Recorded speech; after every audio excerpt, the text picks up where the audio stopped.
वेद शास्त्र शास्त्र संपन्न सदा संतुष्ट भारतीय संस्कृति की वैदिक परंपरा वेद शास्त्र। नमस्कार, वेद शास्त्र चैनल में आप सभी का स्वागत है। आज मैं राजेश भोजक आपके सामने एक नई बात लेके आया हूँ जो सचमुच देखने जाओ तो काफी पुरानी है। महाभारत और भागवत गीता आपने पढ़ी भी होगी, सुनी भी होगी। महाभारत के युद्ध में कृष्ण का उपदेश के बारे में भी आपने सुना होगा, ये युद्ध के बारे में भी सुना होगा। लेकिन महाभारत के युद्ध में जो भी बातें हैं उसमें से कुछ बातें जो आपने शायद नजरअंदाज की हो, या तो ये बातें शायद आपको पता ना हो या आपने ध्यान ना दिया हो, तो उसमें से मुख्य मुख्य कुछ बातें मैं आपको बताने जा रहा हूँ।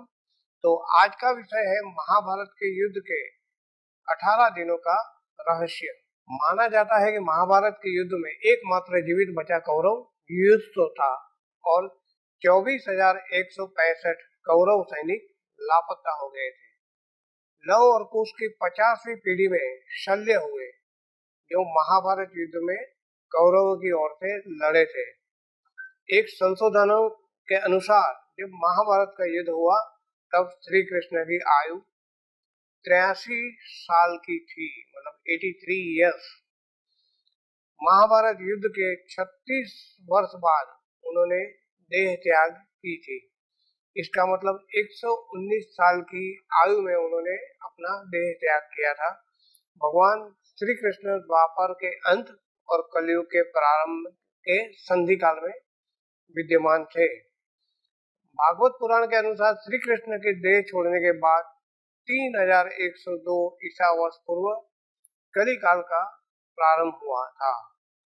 इस प्रकार कलयुग के आरंभ हुए 5120 वर्ष हो गए हैं। मतलब हम लोग तो ये कहते हैं कि कलयुग आएगा, दरअसल 5120 साल हो गए हैं कलयुग को आए हुए। महाभारत युद्ध के पूर्व पांडवों ने अपनी सेना का पड़ाव कुरुक्षेत्र के पश्चिमी क्षेत्र में सरस्वती नदी के दक्षिणी तट पर बसे समंत्र पंचक तीर्थ के पास हिरण्यवती नदी यानी सरस्वती नदी की सहायक नदी उसके तट पर डाला था। कौरवों ने कुरुक्षेत्र के पूर्वी भाग वहां से कुछ योजन दूरी पर एक समतल मैदान में अपना पड़ाव डाला। दोनों ओर से शिविरों में सैनिकों के भोजन और घायलों के इलाज की उत्तम व्यवस्था की गई थी। मतलब उस जमाने में इस तरह से आयोजन किया जाता था। हाथी, घोड़े और रथों की अलग अलग व्यवस्था थी। हजारों शिविरों में से प्रत्येक शिविर में प्रचुर मात्रा में खाद्य सामग्री, अस्त्र शस्त्र, यंत्र, कहीं वैद्य और शिल्पी वेतन देकर रखे गए थे। दोनों सेनाओं के बीच युद्ध के लिए 5 योजन, एक योजन का मतलब 8 किलोमीटर की परिधि। विष्णु पुराण के अनुसार 4 कोस या कोस बराबर 1 योजन बराबर 13 किलोमीटर से 16 किलोमीटर तक की जगह। उसका मतलब है 40 किलोमीटर का घेरा छोड़ दिया गया था युद्ध के लिए। कौरव की ओर से सहयोगी जनपद गांधार, मद्र, सिंध, काम्बोज, कलिंग, सिंहल, दरद, अभिषह, मागध, पिशाच, कौशल, प्रतीच्य, बालिक, उदिच्य, अंश, पल्लव, सौराष्ट्र, अवंती, निषाद, सुरसेन, शिवी, वस्ती, पौरव, तुषार, चुचु प्रदेश, अश्वक, पांडय, पुलिंद, पारद, शूद्रक, प्रागज्योतिषपुर, मेकल, कुरुविंद, त्रिपुरा, शल, अम्बश्रेष्ठ, केतव, यवन, त्रिगर्त, सौवीर और प्राच्य, ये सब कौरव की ओर से उनके योद्धा लड़े थे। भीष्म, द्रोणाचार्य, कृपाचार्य, कर्ण, अश्वस्थामा, मद्र नरेश, शल्य, भूरिश्वा, अलमसु, कृतवर्मा, कलिंगराज, सुजायुध, शकुनी, भगवत, जयद्रथ, विंद अनुविंद, कंबोजराज, सुदक्षिण, बृहद्वर, दुर्योधन व उसके 99 भाई के सहित अन्य हजारों योद्धा पांडवों की, दुर्योधन व उनके 99 भाई सहित अन्य हजारों योद्धा कौरवों की ओर से लड़े थे। अभी पांडवों की बात करते हैं। पांडवों की ओर से ये जनपद थे पांचाल, चेदी, काशी, करुष, मत्स्य, कैकय, सुजय, दक्षायण, सोमक, कुंती, आनप्त, दाशरथ, प्रभद्रक, अनुपत, किरात, पतच्य, तितिर, चौल, पांडे, अग्निवैश्य, हुंड, दानभारी, शबर, उद्भस, वत्स, पौंड, पिशाच, कुंड्रू, कुंडविश, मारुत, धेनुक, तड़ंग और परतगण। पांडवों की ओर से ये लोग और योद्धाएं लड़े थे। भीम, नकुल, सहदेव, अर्जुन, युधिष्ठिर, द्रौपदी के पांचों पुत्र, सात्विक, उत्मौजा, विराट, द्रुपद, धृष्टद्युम्न, अभिमन्यु, पांडवराज, घटोत्कच, शिखंडी, युयुत्सु, कुंती भोज, उत्मौजा, शैल्य और अनुपराज नील, यह सब लड़े थे पांडवों की तरफ से। और तटस्थ जनपद कौन थे? विदर्भ, शाल्व, चीन, लोहित्य, शोणित, नेपा, कोंकण, कर्नाटक, केरल, आंध्र, द्रविड़ आदि ने इस युद्ध में भाग नहीं लिया। पितामह भीष्म की सलाह पर दोनों दलों ने एकत्र होकर युद्ध के कुछ नियम बनाए। ऐसे नियम बनाए थे, प्रतिदिन युद्ध सूर्योदय से लेके सूर्यास्त तक ही चलेगा, सूर्यास्त के बाद युद्ध नहीं होगा, ये एक नियम था। युद्ध की समाप्ति के पश्चात छल कपट छोड़ के सभी लोग प्रेम का व्यवहार करेंगे, मतलब युद्ध हो जाने के बाद दोनों पक्षों में व्यवहार प्रेम भरा होना चाहिए, ऐसा एक नियम था। रथी रथी से हाथी वाला, हाथी वाले से पैदल, पैदल ही युद्ध करेगा, मतलब रथ वाला रथ वाले से युद्ध करेगा, हाथी वाला हाथी वाले से युद्ध करेगा, पैदल वाला पैदल से युद्ध करेगा, एक नियम था।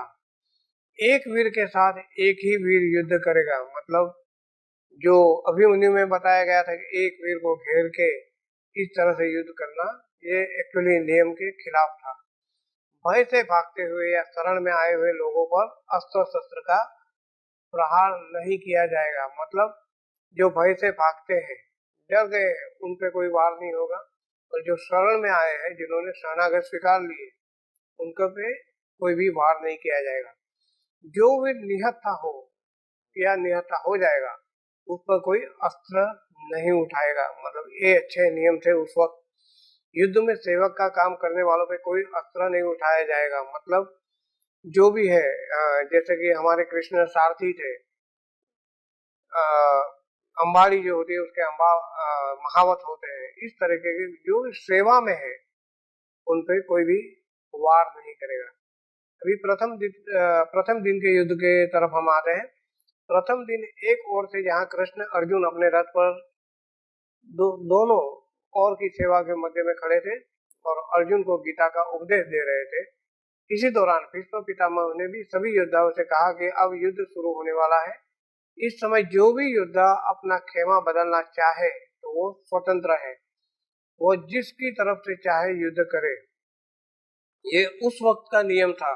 जैसे आज के चुनाव में आप देखते हो कि जीतने के बाद पक्ष बदलते हैं, लेकिन उस वक्त पहले ही कह दिया था कि आप भले हमारे पक्ष में हो, अगर आप सामने वाले पक्ष में जाकर भी लड़ना है तो आप लड़ सकते हो, लेकिन ये जो भी परिवर्तन करना है युद्ध के पहले करें।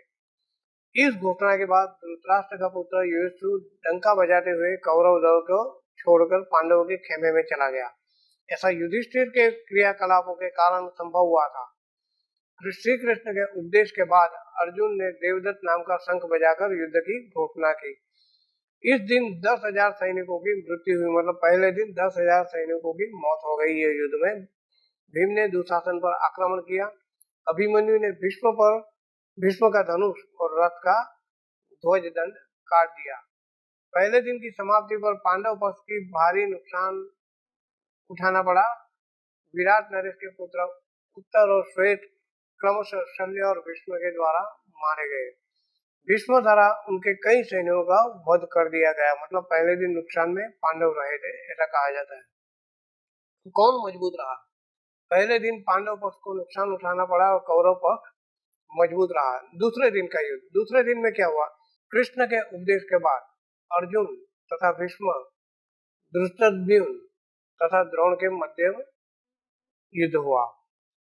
सात्यकी ने भीष्म के सारथी को घायल कर दिया। द्रोणाचार्य ने धृष्टद्युम्न को कई बार हराया और उसके कई बार धनुष्य काट दिए। भीष्म द्वारा अर्जुन और श्री कृष्ण पर कई बार घायल करने की कोशिश कर दी गई। इस दिन भीम का कलिंगों और निषादों से युद्ध हुआ तथा भीम द्वारा सहस्त्रों कलिंग और निषाद मार गिराए गए। अर्जुन ने भी भीष्म के भीषण संहार मचाने से रोके रखा। कौरवों की ओर से लड़ने वाला कलिंगराज हनुमान, केतुमान, अन्य कलिंग और वीर योद्धा मारे गए। तो कौन मजबूत रहा? दूसरे दिन कौरवों को नुकसान उठाना पड़ा और पांडव पक्ष मजबूत रहा। तीसरे दिन क्या हुआ? तो तीसरे दिन में गरुड़ और पांडवों ने अर्धचंद्राकार जैसी सैन्य व्यूह रचना की। कौरवों की ओर से दुर्योधन तथा पांडवों की ओर से भीम और अर्जुन सुरक्षा कर रहे थे। इस दिन भीम ने घटोत्कच के साथ मिलकर दुर्योधन की सेना को युद्ध से भगा दिया। यह देख भीष्म भीषण संहार मचा देते थे। मतलब भीष्म पितामह ने ये देखा कि ये क्या हो रहा है, तो उन्होंने पूरी शक्ति लगाई। श्री कृष्ण अर्जुन को भीष्म वध करने को कहते थे, परंतु अर्जुन उत्साह से युद्ध नहीं कर पाता, जिससे श्री कृष्ण स्वयं भीष्म को मारने के लिए उद्यत हो जाते थे। परंतु अर्जुन उन्हें प्रतिज्ञा रूपी आश्वासन देकर कौरव सेना का भीषण संहार करते रहे। मतलब भीष्म को बचाते रहे, लेकिन कौरव सेना से वो लड़ते रहे। वे दिन एक दिन में ही समस्त प्राच्य, सौवीर, सुद्रुक और मालव क्षत्रिय गणों को मार गिराते हैं। भीष्म के बाण से दुर्योधन अचेत हो गया और तभी उसका सारथी रथ को भगा कर ले गया। भीम ने सैकड़ों सैनिकों को मार गिराया। उस दिन कौरवों को अधिक क्षति उठानी पड़ी। उनके प्राच्य, सौवीर, शूद्रक और मालव वीर योद्धा मारे जाते हैं। तो तीसरे दिन दोनों पक्ष ने डटकर मुकाबला किया। कौन मजबूत रहा ये कह नहीं सकते। चौथे दिन क्या हुआ? तो चौथे दिन भी कौरव पक्ष को भारी नुकसान हुआ। इस दिन कौरवों ने अर्जुन को अपने बाणों से ढक दिया, परंतु अर्जुन ने सभी को मार भगाया। भीम ने तो इस दिन कौरव सेना में हाहाकार मचा दी। दुर्योधन ने अपनी गज सेना भीम को मारने के लिए भेजी, परंतु घटोत्कच की सहायता से भीम ने उन सबका नाश कर दिया। 14 कौरवों को भी उसने मार गिराया। मतलब 100 कौरवों में से 14 कौरव चौथे दिन मारे गए। परंतु राजा भगवत द्वारा जल्द ही भीम पर नियंत्रण पा लिया गया। बाद में भीष्म को भी अर्जुन और भीम से भयंकर युद्ध कर बड़ी चुनौती दी थी। मतलब राजा भगदत्त और भीष्म, उन्होंने अर्जुन और भीम को बराबर लड़त दी। तो इस दिन कौरवों का नुकसान उठाना पड़ा और पांडव पक्ष मजबूत रहा। पांचवें दिन क्या हुआ? श्री कृष्ण के उपदेश के बाद युद्ध की शुरुआत हुई। फिर वही भयंकर मारकाट मची। दोनों ही पक्षों के सैनिक की भारी संख्या में वध हुआ। इस दिन भीष्म ने पांडव सेना को अपने बाण से ढक दिया। उस पर रोक लगाने के लिए क्रमशः अर्जुन और भीम उन्होंने भयंकर युद्ध किया। सात्यकी और द्रोणाचार्य को भी भीषण संहार करने से रोके रखा। भीष्म द्वारा सात्यकी को युद्ध क्षेत्र में भगा दिया गया। सात्यकी के 10 पुत्र मारे गए। तो इस दिनों दोनों पक्ष ने डटकर मुकाबला किया। दोनों का पलड़ा बराबर रहा। छठे दिन क्या हुआ? कौरवों ने कौच व्यूह और पांडवों ने मकर व्यूह के आकार की सेना कुरुक्षेत्र में उतारी। भयंकर युद्ध के बाद द्रोण का सारथी मारा गया। युद्ध में बार बार अपनी हार से दुर्योधन क्रोधित होता रहा, परंतु भीष्म उसे ढाढ़स बंधाते रहे, आश्वासन देते रहे। अंत में भीष्म द्वारा पांचाल सेना का भयंकर संहार किया गया और दोनों ही पक्ष ने इन दिनों भी बराबर का मुकाबला किया। सातवें दिन कौरवों द्वारा मंडलाकार के व्यूह रचना और पांडवों द्वारा व्रज व्यूह रचना की आकृति में सेना लगाई गई। मंडलाकार में एक हाथी के पास 7 रथ, एक रथ की रक्षार्थ 7 अश्वारोही, एक अश्वारोही की रक्षार्थ 7 धनुर्धर और एक धनुर्धर के रक्षार्थ 10 सैनिक लगाए गए। मतलब इस प्रकार की व्यूह रचना थी। सेना के मध्य दुर्योधन था। व्रजाकार में 10 मोर्चा के घमासान युद्ध हुआ। इस दिन अर्जुन अपनी युक्ति से कौरव सेना के भगदड़ मचा देता था और धृष्टद्युम्न दुर्योधन को युद्ध में हरा देता था। अर्जुन पुत्र इरावान द्वारा विंद और अनुविंद को हरा दिया जाता था। भगदत्त घटोत्कच को और नकुल सहदेव को मिलकर शल्य को युद्ध क्षेत्र से भगा देते थे। यह देखकर एक बार भीष्म फिर से पांडव सेना पर भयंकर संहार करते थे और कौरवों की क्षति हुई तो दोनों पक्षों ने डटकर मुकाबला किया। 8वें दिन का युद्ध, कौरवों ने कछुआ व्यूह तो पांडवों ने 3 शिखरों वाला व्यूह रचा। पांडव पुत्र भीम धृतराष्ट्र के 8 पुत्रों का वध कर देते हैं। अर्जुन की दूसरी पत्नी उलूपी के पुत्र इरावान का बकासुर के पुत्र आश्रयंग यानी अम्बुलुस द्वारा वध किया जाता है। घटोत्कच द्वारा दुर्योधन पर शक्ति का प्रयोग किया गया, परंतु बंग नरेश ने दुर्योधन को हटाकर शक्ति का प्रहार स्वयं पे ले लिया और बंग नरेश की मृत्यु हो जाती है। इस घटना से दुर्योधन के मन में मायावी घटोत्कच के प्रति भय व्याप्त हो जाता है। तब भीष्म की आज्ञा से भगदत्त घटोत्कच को हराकर भीम युधिष्ठिर और अन्य पांडव सैनिकों को पीछे ढकेल देता है। दिन के अंत तक भीमसेन धृतराष्ट्र के 9 और पुत्रों का वध कर देता है। पांडव पक्ष की क्षति, अर्जुन पुत्र इरावान का अम्बुलुस द्वारा वध। कौरव पक्ष की क्षति, धृतराष्ट्र के 17 पुत्रों का भीम द्वारा वध। मतलब कौरव सेना में से, कौरव भाइयों में से 17 पुत्र का मृत्यु। कौन मौजूद रहा? इन दोनों पक्ष में डट लिया, दोनों ने भारी नुकसान भी उठाया, हालांकि कौरवों को ज्यादा क्षति पहुंची। 90वें दिन का युद्ध, कृष्ण ने उपदेश के बाद भयंकर युद्ध हुआ। उसके चलते भीष्म ने बहादुरी दिखाते हुए अर्जुन को घायल कर उसके रथ पे जर्जर कर दिया। युद्ध में आखिरकार भीष्म के भीषण संहार को रोकने के लिए कृष्ण अपनी प्रतिज्ञा तोड़ देते हैं। इस जर्जर रथ को देखकर श्री कृष्ण रथ का पहिया लेकर भीष्म की तरफ झपटते हैं, लेकिन वो शांत हो जाते हैं। परंतु इस दिन भीष्म पांडवों की सेना का अधिकांश भाग समाप्त कर देते हैं। कौन मजबूत रहा? तो कौरव मजबूत रहा। 10वां दिन, भीष्म द्वारा बड़े पैमाने पर पांडवों की सेना को मार देने से घबराए पांडव पक्ष में भय फैल जाता है। तब श्री कृष्ण के कहने पर पांडव भीष्म के सामने हाथ जोड़कर उनकी मृत्यु का उपाय पूछते हैं। भीष्म कुछ देर सोचने के बाद उपाय बता देते हैं।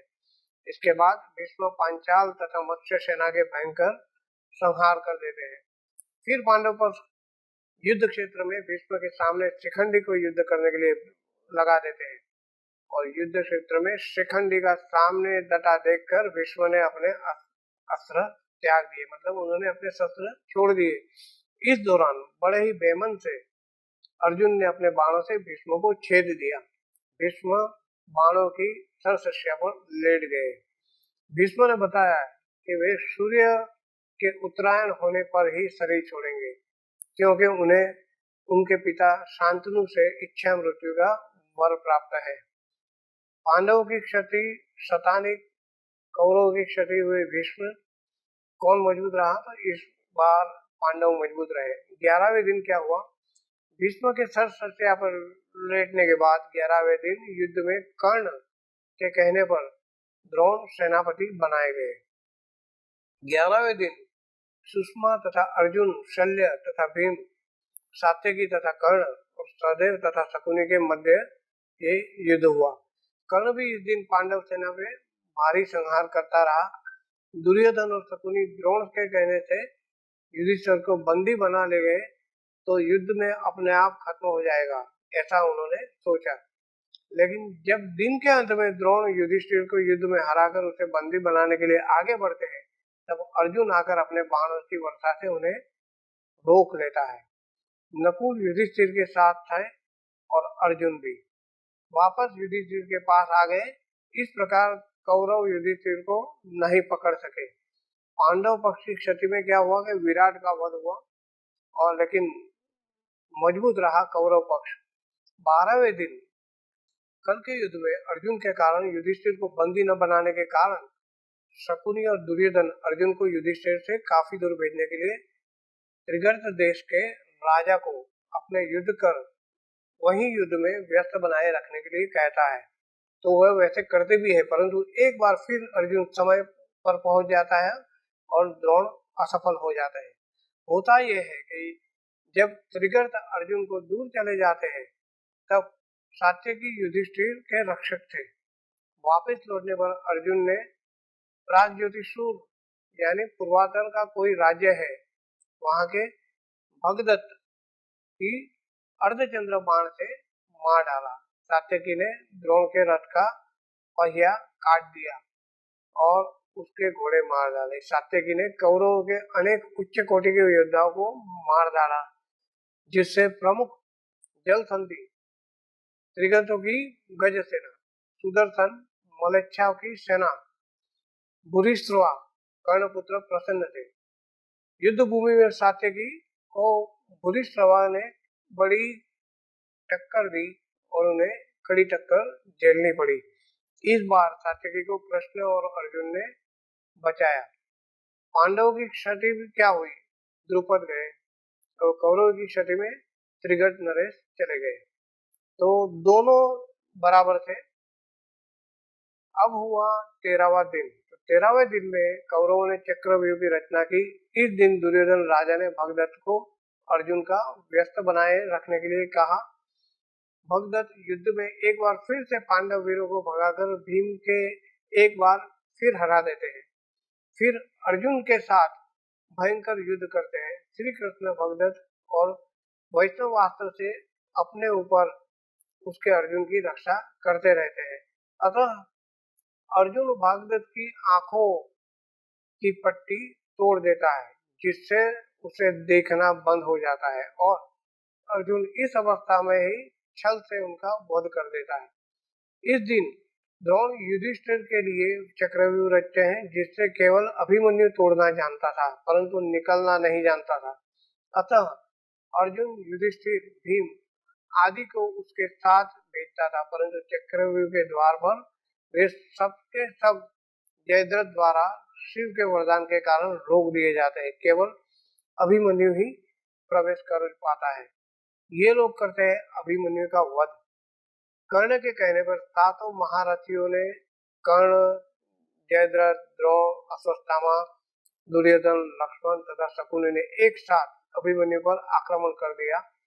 लक्ष्मण ने जो गदा अभिमन्यु के सिर पर मारी, वही गदा अभिमन्यु ने लक्ष्मण को फेंक कर मारी, जिससे दोनों की उसी समय मृत्यु हो गई। अभिमन्यु के मारे जाने के समाचार सुनने के बाद जयद्रथ को कल सूर्यास्त के पूर्व मारने की अर्जुन ने प्रतिज्ञा की, अन्यथा अग्नि समाधि लेने का वचन लिया। तो पांडव पक्ष की क्षति क्या हुई कि अभिमन्यु, तो फिर भी पांडव पक्ष मजबूत रहा था। 14वें दिन अर्जुन की अग्नि समाधि वाली बात सुनकर कौरव पक्ष में हर्ष व्याप्त हो गया कि चलो एक मुख्य योद्धा चला जाएगा, और फिर से वो योजना बनाते हैं कि आज युद्ध में जयद्रथ को बचाने के लिए सभी कौरव योद्धा अपनी जान की बाजी लगा देंगे। द्रोण जयद्रथ को बचाने का पूर्ण आश्वासन देता है और उसे सेना के पिछले भाग में छिपा देता है और युद्ध शुरू होता है। भूरिश्रवा सात्यकी को मारना चाहता था, तभी अर्जुन ने भूरिश्रवा के हाथ काट दिए। वो धरती पर गिर पड़ा और सात्यकी ने उसका सर काट दिया। द्रोण, द्रुपद और विराट को मार देते हैं। तब कृष्ण अपनी माया से सूर्यास्त कर देते हैं। सूर्यास्त होते ही अर्जुन अग्नि समाधि की तैयारी करने लगते हैं। छिपा हुआ जयद्रथ जिज्ञासावश अर्जुन को अग्नि समाधि लेते देखने के लिए बाहर आकर हंसने लगता है। उसी समय कृष्ण की कृपा से सूर्य पुनः निकल जाता है और तुरंत ही अर्जुन सबको रोनते हुए कृष्ण द्वारा किए गए क्षदम सूर्यास्त के कारण बाहर आए जयद्रथ को मारकर उसका मस्तक उसके पिता के गोद में गिरा देते हैं। पांडव पक्ष की क्षति क्या हुई, द्रुपद और विराट चले गए और कौरव पक्ष में जयद्रथ और भगदत्त चले गए। 15वें दिन द्रोण की संहारक शक्ति बढ़ने के कारण पांडवों के खेमे में दहशत फैल जाती है। पिता पुत्र ने मिलकर महाभारत युद्ध में पांडवों की हार सुनिश्चित कर दी थी। पांडवों की हार देखकर श्री कृष्ण ने युधिष्ठिर से छल का सहारा लेने को कहा। इस योजना के तहत युद्ध में यह बात फैला दी गई कि अश्वत्थामा मारा गया, लेकिन युधिष्ठिर झूठ बोलने को तैयार नहीं थे। तब अवंती राज ने अश्वत्थामा नामक हाथी का भीम द्वारा वध कर दिया गया। उसके बाद युद्ध में यह कह के बात फैला दी गई कि अश्वत्थामा मारा गया। जब गुरु द्रोणाचार्य ने धर्मराज युधिष्ठिर से अश्वत्थामा की सत्यता की जाननी चाहिए, तब उन्होंने जवाब दिया, अश्वत्थामा मारा गया परंतु हाथी। श्री कृष्ण ने उसी समय शंखनाद किया, जिसके शोर से चलते हुए द्रोणाचार्य को आखिरी शब्द हाथी नहीं सुनाई दिया और उन्होंने समझा कि मेरा पुत्र मारा गया। यह सुनकर उन्हें शस्त्र शस्त्र त्याग दिए, युद्ध भूमि में आंखें बंद करके शोक में डूब गए। और यही मौका था जब भी द्रोणाचार्य को निहत था जानकर द्रौपदी के भाई धृष्टद्युम्न ने उसे तलवार से उनका सिर काट डाला। तो कौरव पक्ष से द्रोण चले गए और पांडव पक्ष मजबूत रहा। अभी 16वें दिन द्रोण के छल से वध किए जाने के बाद कौरवों की ओर से कर्ण को सेनापति बना दिया जाता है। कर्ण पांडवों की सेना का भयंकर संहार करता है और नकुल और सहदेव को युद्ध में हरा देता है, परंतु कुंती को दिए वचन का स्मरण कर उनके प्राण वो नहीं लेता। फिर अर्जुन के साथ भी वो भयंकर संग्राम करता है। दुर्योधन के कहने पर कर्ण ने अमोघ शक्ति द्वारा घटोत्कच का वध कर दिया। यह अमोघ शक्ति कर्ण ने अर्जुन को मारने के लिए बचा के रखी थी, लेकिन घटोत्कच को घबराए अर्जुन ने लेकिन घटोत्कच से घबराए दुर्योधन ने कर्ण से इस शक्ति का इस्तेमाल करने के लिए उसे कहा था। यह ऐसी शक्ति थी जिसका वार कभी भी खाली नहीं जाता था। कर्ण ने इसे अर्जुन का वध करने के लिए बचा कर रखी थी यह शक्ति, लेकिन इस बीच भीम का युद्ध दुशासन के साथ होता है और वह दुशासन का वध कर उसकी छाती का रक्त पीता है। अंत में सूर्यास्त हो जाता है। तो कौरवों की क्षति क्या हुई? दुशासन और दोनों पक्ष वैसे मजबूत रहे। 17वां दिन शल्य को कर्ण का सारथी बनाया गया। इस दिन कर्ण भीम और युधिष्ठिर को हराकर कुंती को दिए गए वचन का स्मरण कर उसके वो प्राण नहीं लेता। बाद में अर्जुन से युद्ध करने के लग जाता है। कर्ण और अर्जुन के मध्य भयंकर युद्ध होता है। कर्ण के रथ का पहिया रखने पर श्री कृष्ण के इशारे पर अर्जुन द्वारा असहाय अवस्था में कर्ण का वध कर दिया जाता है। इसके बाद कौरव अपना उत्साह हार बैठते हैं कि भाई ये तो अभी कर्ण भी चला गया, उनका मनोबल टूट जाता है। फिर शल्य प्रधान सेनापति बनाए गए, परंतु उनको भी युधिष्ठिर ने दिन के अंत में मार दिया। आखिर कौरव पक्ष की क्षति कर्ण, शल्य और दुर्योधन के 22 बेटे मारे जाते हैं। तो मतलब पांडव मजबूत रह गए। अभी 18वें दिन कौरव के 3 योद्धा शेष बचे, अश्वत्थामा, कृपाचार्य और कृतवर्मा। इस दिन अश्वत्थामा द्वारा पांडवों के वध की प्रतिज्ञा दी गई। सेनापति अश्वत्थामा तथा कृपाचार्य के कृतवर्मा द्वारा रात्रि में पांडव शिविर पर हमला किया गया। मतलब ये हमला जो हुआ वो एक यूं देखने जाओ तो नियमों के विरुद्ध था। अश्वत्थामा ने सभी पांचालों, द्रौपदी के 5 पुत्रों धृतद्युम्न और तथा शिखंडी आदि का वध कर दिया। पिता को छल पूर्वक मारे जाने का जानकर अश्वत्थामा दुखी होकर क्रोधित हो गए थे और उन्होंने ये कृत्य किया। उन्होंने ब्रह्मास्त्र का प्रयोग किया, जिससे युद्ध भूमि द्वारा स्मशान भूमि को बदलने में वो सफल रहे। यह देख कृष्ण ने उन्हें कलयुग के अंत तक कोढ़ी के रूप में जीवित रहने का शाप दिया। और इस दिन भीम दुर्योधन से बचे कुछ भाइयों को मार देते हैं। सहदेव शकुनी को मार देता है और अपने पराजय हुई जान दुर्योधन भागकर सरोवर के स्तंभ में जा छुपता है। इस दौरान बलराम तीर्थ यात्रा से वापस आ गए, दुर्योधन को निर्भय रहने का आश्वासन दिया। छिपे हुए दुर्योधन ने पांडवों द्वारा ललकारे जाने पर भीम से गदा युद्ध का आह्वान स्वीकारा और छल से जंधा पर वार किए जाने पर उसकी मृत्यु हो गई। इस तरह पांडव विजयी हो गए। पांडव पक्ष की क्षति क्या हुई कि द्रौपदी के 5 पुत्र चले गए, धृष्टद्युम्न चला गया, शिखंडी चला गया। तो कौरव पक्ष में दुर्योधन, कुछ यादव युद्ध में मारे गए और गांधारी के शाप से चलते हुए आपसी युद्ध में ये सब खत्म हो गए। पांडव पक्ष में विराट और विराट के पुत्र उत्तर, शंख और श्वेत सात्यकी के 10 पुत्र, अर्जुन पुत्र, इरावान, द्रुपद, द्रौपदी के 5 पुत्र, धृष्टद्युम्न, शिखंडी, कौरव पक्ष के कपिललाल,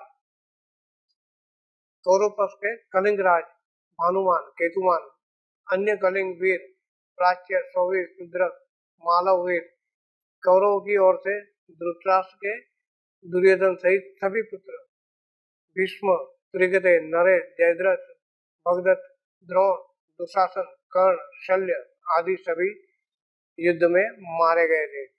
युधिष्ठिर ने महाभारत के युद्ध की समाप्ति पर बचे हुए मृत सैनिकों का, चाहे वो शत्रु वर्ग का हो या मित्र वर्ग का, उनका अग्नि संस्कार और तर्पण किया था। ये एक संस्कार की बात है। इस युद्ध के बाद युधिष्ठिर को राज्य, धन, वैभव से वैराग्य हो गया। कहते हैं कि महाभारत के युद्ध के बाद अर्जुन अपने भाइयों के साथ हिमाचल चले गए और वहीं उनका देहांत हुआ। बच गए योद्धा।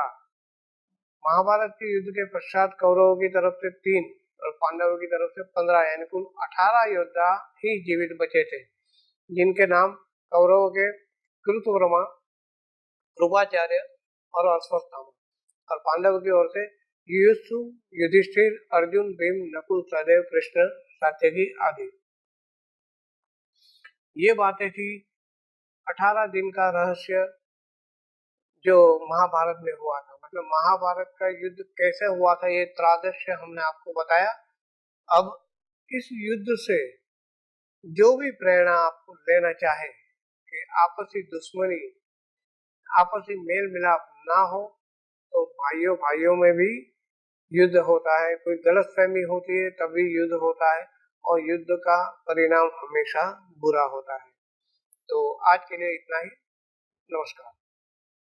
क्या आप अपने जीवन के अंदर अपने भाग्य की प्रगति करना चाहते हो, तो आज ही आप भाग्य लक्ष्मी पायरा कार्ड प्राप्त कीजिए। यह भाग्य लक्ष्मी पायरा कार्ड से सबसे पहले आपका लक का मतलब है कि जो कार्य आप कर रहे हो और उसके अंदर आपको जल्दी से कोई भी चीज की प्राप्ति नहीं हो रही है, आप कहीं सेटबैक जा रहे हो, तो उससे आपका लक आपको काम करवाएगा। दूसरे नंबर में बिजनेस। यदि आप बिजनेस के अंदर ज्यादातर बहुत मेहनत करते हो और उस मेहनत के अंदर आपको अच्छे फल की प्राप्ति नहीं मिल रही, तो यह भाग्य लक्ष्मी कार्ड से आपको अच्छा बिजनेस भी प्राप्त हो सकता है। फ्यूचर, तो फ्यूचर का मतलब है कि आप अपने जीवन के अंदर प्रगति करना चाहते हो, बहुत ज्यादातर आप मेहनत करते हो और उस मेहनत के दरमियान भी आप अपने फ्यूचर को आगे नहीं बढ़ा सकते हो, तो यह भाग्य लक्ष्मी कार्ड आपको फ्यूचर के अंदर भी प्रोग्रेस करवाएगा। फाइनेंस, यदि आप बहुत मेहनत करते हो और भी आपकी जो आमदनी है वो वहीं की वहीं रहती है, आपको अच्छी सफलता नहीं मिलती, आपके पास बहुत पैसे खर्च हो जाते हैं, तो यह भाग्य लक्ष्मी कार्ड से आप अपना फाइनेंस भी अच्छा कर सकते हो। हेल्थ, कई सालों से आपके अंदर कोई बीमारी है, उसका इलाज नहीं मिल रहा, ज्यादातर घर के लोग परेशान रहते हैं आरोग्य की प्रॉब्लम के लिए, हेल्थ के प्रॉब्लम के लिए, तो यह भाग्य लक्ष्मी कार्ड आपके जीवन में आपको हेल्थ के लिए भी आपको अच्छा फायदा दिलाएगा। तो मित्रों, कई लोग ने ये भाग्य लक्ष्मी कार्ड प्राप्त किया है, आप भी आज ही बुक करवाइए भाग्य लक्ष्मी पायरा कार्ड।